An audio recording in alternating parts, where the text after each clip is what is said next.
দিলীপ ঘোষ ডাক পেলেন, তাহলে কি কোনো বড় দায়িত্ব? অমিত শাহ উপলব্ধি করলেন যে দিলীপ ঘোষের মতো সফল রাজ্য সভাপতি বিগত 15 বছরে বিজেপির নেই। যে এই যে হলো দিলীপ ঘোষ, এই একটা লোক বা ছেলে যে দলের প্রতি আনুগত্য বোধ দেখায়, যখন যে দায়িত্ব দিলীপ ঘোষকে দেওয়া হয়েছে সেই দায়িত্ব তিনি পালন করেছেন। দিলীপ ঘোষকে কাজে লাগাতে চাইছেন অমিত শাহ এবং ভারতীয় জনতা পার্টির কেন্দ্রীয় নেতৃত্ব। আমি তো আগেই বলেছি, দল আমাকে যে কাজ দিয়েছে সে কাজ আমি করব, এবং দল আমাকে যে কাজ দিয়েছে সে কাজ আমাকে করতে হবে। ডায়লগ দিয়ে যদি ইলেকশন জিতে যেত তাহলে তো অনেক কিছু হয়ে যেত। তো কংগ্রেস যেমন গোষ্ঠীদ্বন্দ্ব করতে করতে শেষ হয়ে গেল, টিএমসি এর সেই রোগটা এখন প্রকট হচ্ছে, যত ক্ষমতা চলে যাওয়ার সম্ভাবনা হচ্ছে। নমস্কার প্রিয় দর্শক বন্ধু, আপনাদেরকে দাদা দিদির রাজনীতির এই প্ল্যাটফর্মে স্বাগত জানাই। আর দাদা দিদির রাজনীতির প্ল্যাটফর্ম মানেই আপনারা ভীষণভাবে পরিষ্কার হয়ে গেছেন যে বিভিন্ন রাজনৈতিক দলের ভেতরকার খবর আমরা আপনাদের সামনে তুলে ধরি এবং তা নিয়ে বিশ্লেষণ করার চেষ্টা করি, আপনাদের সামনে আমরা প্রতিবেদন আকারে রাখি। আজকের প্রতিবেদনে আমরা যার কথা বলবো, পূর্ববর্তী প্রতিবেদনেও আপনারা তার কথা শুনেছেন। হ্যাঁ, ঠিক শুনেছেন, দিলীপ ঘোষের কথা বলছি। বিজেপির প্রাক্তন রাজ্য সভাপতি, প্রাক্তন কেন্দ্রীয় নেতা সেই দিলীপ ঘোষ 6 মাস পর ডাক পেলেন অমিত শাহের বৈঠকে। সেই বৈঠকে অমিত শাহ দিলীপ ঘোষকে কি বার্তা দিলেন, কিভাবে চলতে বললেন দিলীপ ঘোষকে, দিলীপ ঘোষের ভূমিকা কি হবে, 2026-এর বিধানসভা নির্বাচনে দিলীপ ঘোষ কি করবেন, এই সব কিছু নিয়েই আমাদের আজকের এই প্রতিবেদন।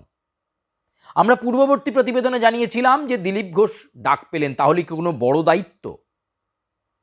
অমিত শাহ উপলব্ধি করলেন যে দিলীপ ঘোষের মতো সফল রাজ্য সভাপতি বিগত 15 বছরে বিজেপির নেই। যে সাফল্য রাহুল সিনহা এনে দিতে পারেননি, যে সাফল্য সুকান্ত মজুমদার এনে দিতে পারেননি, সেই সাফল্য তার টেনরে, তার সময়ে এনে দিতে পেরেছেন দিলীপ ঘোষ। সফল রাজ্য সভাপতি, শুধু তাই নয়, তার নেতৃত্বে 3টে নির্বাচনে বিজেপি লড়েছে এবং ভালোই ফলাফল হয়েছে। 3টে বিধায়ক থেকে 77টা বিধায়ক, রাজ্যে প্রায় 18টা সাংসদ পাওয়া, সবটাই তো দিলীপ ঘোষের আমলে। এবং সেই সময় বিজেপি একটা তেড়ে ফুঁড়ে উঠেছিল, এ কথা বলা যেতে পারে। এবং দিলীপ ঘোষের সাংগঠনিক ক্ষমতার কথা এর আগেও আমরা প্রধানমন্ত্রী নরেন্দ্র মোদীর মুখে শুনেছি। বাংলায় জনসভা করতে এসে বলেছেন যে এই যে হলো দিলীপ ঘোষ, এই একটা লোক বা ছেলে যে দলের প্রতি আনুগত্য বোধ দেখায়, যখন যে দায়িত্ব দিলীপ ঘোষকে দেওয়া হয়েছে সেই দায়িত্ব তিনি পালন করেছেন। দল তাকে যেভাবে কাজে লাগিয়েছে সেই দায়িত্ব নিষ্ঠার সঙ্গে পালন করেছেন দিলীপ ঘোষ। দলের প্রতি তার ডেডিকেশন সত্যি প্রশংসনীয়, এই কথা খোদ প্রধানমন্ত্রী নরেন্দ্র মোদী বলেছিলেন। কিন্তু তারপরেও নানা কারণে দলের মধ্যে কোণঠাসা হতে হয়েছে দিলীপ ঘোষকে। শেষ যে লোকসভা নির্বাচন যায় সেখানে তার কেন্দ্র বদল করা হয়, তাকে একেবারে মেদিনীপুরের ঘাঁটি থেকে তুলে নিয়ে এসে বর্ধমান দুর্গাপুরে দাঁড় করিয়ে দেওয়া হয়। নির্বাচনে পরাজয় ঘটে দিলীপ ঘোষের, ব্যাপক রেগে যান, কারণ এর আগের নির্বাচনগুলোতে প্রতিদ্বন্দ্বিতা করে তিনি হারেননি। তিনি জ্ঞান সিং সোলপালকে হারিয়েছেন। শুধু জ্ঞান সিং সোলপাল কেন, জ্ঞান সিং সোনপাল ছাড়াও তিনি হারিয়েছেন মানস ভূঁইয়াকে। ফলে স্বভাবতই তার এই কীর্তি আজাদের কাছে ছেড়ে যাওয়াটা, মানে হেরে যাওয়াটা অত্যন্ত সম্মানে তার লেগেছিল এবং দিলীপ ঘোষ ক্ষুব্ধ হয়েছিলেন। তিনি বলেছিলেন, তিনি অনেকবার বলার চেষ্টা করেছিলেন দলকে যে কেন্দ্র বদল নয়, তিনি তার পুরনো কেন্দ্র থেকেই লোকসভায় নির্বাচনে লড়তে চেয়েছিলেন। কিন্তু তা সত্ত্বেও দিলীপ ঘোষকে বর্ধমান দুর্গাপুরে কার্যত জোরপূর্বক নির্বাচনে লড়ানো হয় এবং কীর্তি আজাদের কাছে পরাজিত হন দিলীপ ঘোষ। ফলে এই জায়গাটাই এই মুহূর্তে দিলীপ ঘোষকে অনেক বেদনা দিয়েছিল। তারপর থেকেই দেখা গেছে যে দলের সঙ্গে আস্তে আস্তে আস্তে আস্তে আস্তে দূরত্ব বাড়তে থাকে দিলীপ ঘোষের, এবং বর্তমান নেতৃত্বের একটি অংশের বিরুদ্ধে ক্ষোভ উগড়ে দিতেও দিলীপ ঘোষকে দেখা গেছে। জল্পনা আরও বাড়ে। তিনি হঠাৎ করে তার বিবাহ পর্ব সারেন।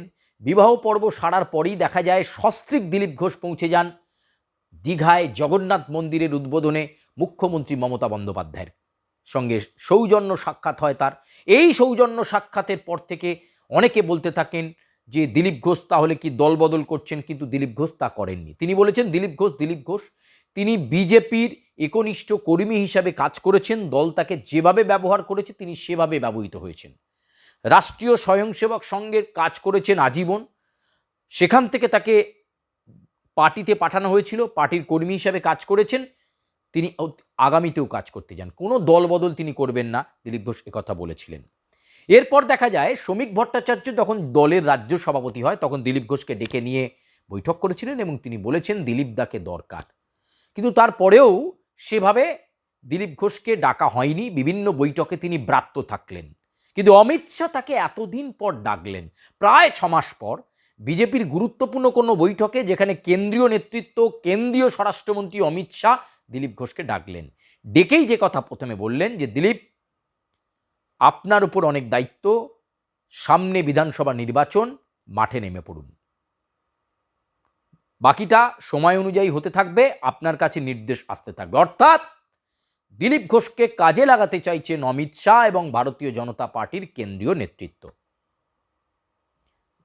আর ঠিক সেরকমই দাবাং দিলীপ নেমে পড়ছেন কবে থেকে? 13ই জানুয়ারি শোনা যাচ্ছে দিলীপ ঘোষ দুর্গাপুর, বর্ধমান দুর্গাপুরের এই কেন্দ্রের মধ্যেই একটি জনসভা করতে চলেছেন, যেখানে বিজেপির রাজ্য সভাপতি শ্রমিক ভট্টাচার্যও যাবেন, বক্তা হিসেবে থাকবেন, কিন্তু দিলীপ ঘোষ সেখানে থাকছেন অ্যাট্রাকশনে। এই যে পরিবর্তন সংকল্প সভা হবে, ইতিমধ্যেই দিলীপ ঘোষের কাছে লিস্ট ধরিয়ে দেওয়া হয়েছে, কোন জেলায় কবে দিলীপ ঘোষ বক্তব্য করবেন, কোন কোন পার্টির প্রোগ্রামে জনসভায়, পরিবর্তন সংকল্প সভায় দিলীপ ঘোষকে বক্তৃতা রাখতে হবে, উদ্বুদ্ধ করতে হবে বিজেপি নেতাকর্মীদের। এই লিস্ট স্বয়ং ধরিয়ে দেওয়া হয়েছে অমিত শাহের পক্ষ থেকে। বলা হয়েছে দিলীপ ঘোষের কোনো আপত্তি আছে? দিলীপ ঘোষ বলেছেন, আমি তো আগেই বলেছি দল আমাকে যে কাজ দিয়েছে সে কাজ আমি করব, এবং দল আমাকে যে কাজ দিয়েছে সে কাজ আমাকে করতে হবে। একেবারে সেই দাবাং স্টাইলে তিনি আবার নেমে পড়েছেন, এবং শুধু নেমে পড়েছেন না, নেমে তিনি বিভিন্ন ধরনের মন্তব্য করতেও শুরু করেছেন। তিনি বলেছেন এসআইআর হয়ে গেছে, 1.5 কোটি মানুষ বাদ পড়ে গেছে, এবার বাংলার মানুষ বুঝবে নির্বাচন কাকে বলে। প্রত্যয়ী দিলীপ ঘোষ তিনি মনে করছেন ভুয়ো ভোটার বাদ পড়েছে, এবার যারা ছাঁকা ভোটার তারা যে ভোট দেবেন তাতে 2026 সালে বাংলায় ভারতীয় জনতা পার্টি ক্ষমতায় আসছে বলে দিলীপ ঘোষ মনে করছেন। উনি তো প্রবচন দিতেই থাকেন, তো সেই প্রবচন কজন শোনে? অ্যামিউজমেন্ট হয় ওনার প্রবচনে, সব ব্যাপারে উনি সবকিছু বলেন, লোকে মজা নেয়। কি হয়েছে না হচ্ছে সেটা তো আমার পার্টি ঠিক করছে, আর 26-এর ইলেকশনে কি হবে সেটা মনে হয় জগন্নাথ দেবের আশীর্বাদে পরিবর্তন হবে এখানে। দেখুন, নির্বাচনকে কেন্দ্র করে সব পার্টি কিছু না কিছু অ্যাক্টিভিটি করে, বিশেষ নির্বাচন কেন্দ্রিক যাত্রা ইত্যাদি সব পার্টি করছে, আমরাও করব। তাতে ইলেকশন জিতে যাবে, ডায়লগ দিয়ে যদি ইলেকশন জিতে যেত তাহলে তো অনেক কিছু হয়ে যেত।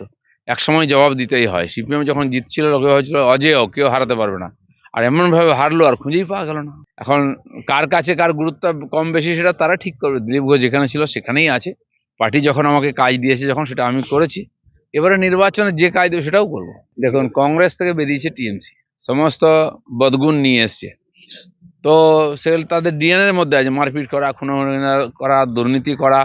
তো কংগ্রেস যেমন গোষ্ঠীদ্বন্দ্ব করতে করতে শেষ হয়ে গেল, টিএমসি এর সেই রোগটা এখন প্রকট হচ্ছে, যত ক্ষমতা চলে যাওয়ার সম্ভাবনা হচ্ছে। তো এই লড়াই চলবেই। প্রতিষ্ঠা দিবস হয়ে গেলে কেউ জানতে পারলো না, মারপিটের ছবি আমরা দেখলাম টিভিতে। এই হচ্ছে টিএমসি। 13ই জানুয়ারি থেকে জনসভা দিয়ে, বর্ধমান দুর্গাপুরে জনসভা দিয়ে তার আবার এই যে কামব্যাক, সেই কামব্যাক পর্ব শুরু হচ্ছে। বিজেপিতে আবার দিলীপ জামানার প্রত্যাবর্তন। তাহলে কি অমিত শাহ দিলীপ ঘোষকে সাংগঠনিক বড় দায়িত্ব দিচ্ছেন, নাকি সাংগঠনিক দায়িত্ব দেওয়ার পাশাপাশি তাকে এবার নির্বাচনে প্রার্থী করা হবে? কোনো সুনির্দিষ্ট দিলীপ ঘোষের পছন্দের কেন্দ্র থেকে তাকে বিধায়ক হিসাবে লড়ানোর জন্য বিজেপি ভাবনা চিন্তা করবে, সেটা কিন্তু আলোচনার বিষয়। তবে এই মুহূর্তে দিলীপ ঘোষ মাঠে ময়দানে নেমে পড়ছেন 13ই জানুয়ারি থেকে। শ্রমিক ভট্টাচার্যের সঙ্গে একসাথে দিলীপ ঘোষ সভা করবেন বর্ধমান দুর্গাপুরে। এরপর লম্বা লিস্ট রয়েছে একদম নির্বাচন পর্যন্ত। খোদ অমিত শাহ হাতে ধরিয়ে দিয়েছেন যে দিলীপ, তোমায় থাকতে হবে। পাল্টা প্রত্যুত্তরে দিলীপ ঘোষ বলেছেন, আমি বুক চিতিয়ে পার্টির জন্য ছিলাম, পার্টি আমাকে কাজে লাগালে থাকবো, আগামীতেও আছি।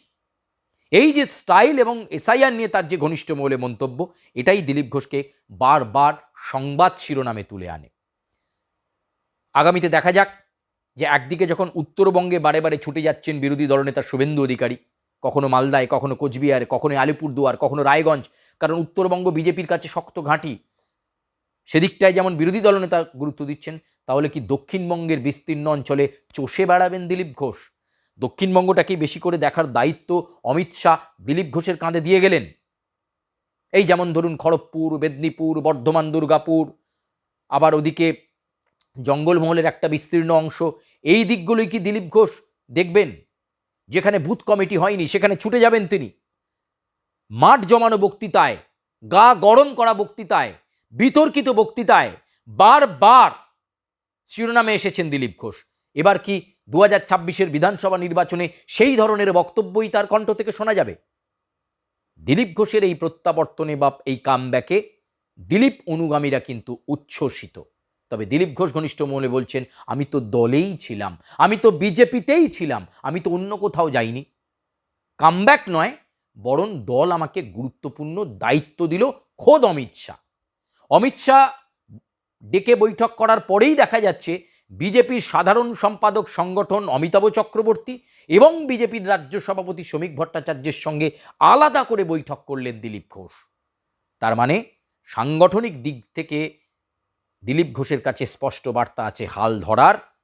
যেখানে বিজেপি সেভাবে আঁচড় কাটতে পারেনি, সেই জায়গায় গিয়ে আঁচড় কাটবেন দাবাং স্টাইলে রাজনীতি করা দিলীপ ঘোষ। প্রিয় দর্শক বন্ধু, আজকের মতো দাদা দিদির রাজনীতি এ পর্যন্তই। আপনাদের সঙ্গে আবার কোনো বিশেষ প্রতিবেদন নিয়ে নিশ্চয়ই দেখা হবে, কথা হবে। তবে অবশ্যই লাইক করবেন, কমেন্ট করবেন, সাবস্ক্রাইব করবেন এবং বেল আইকনে প্রেস করবেন। ধন্যবাদ।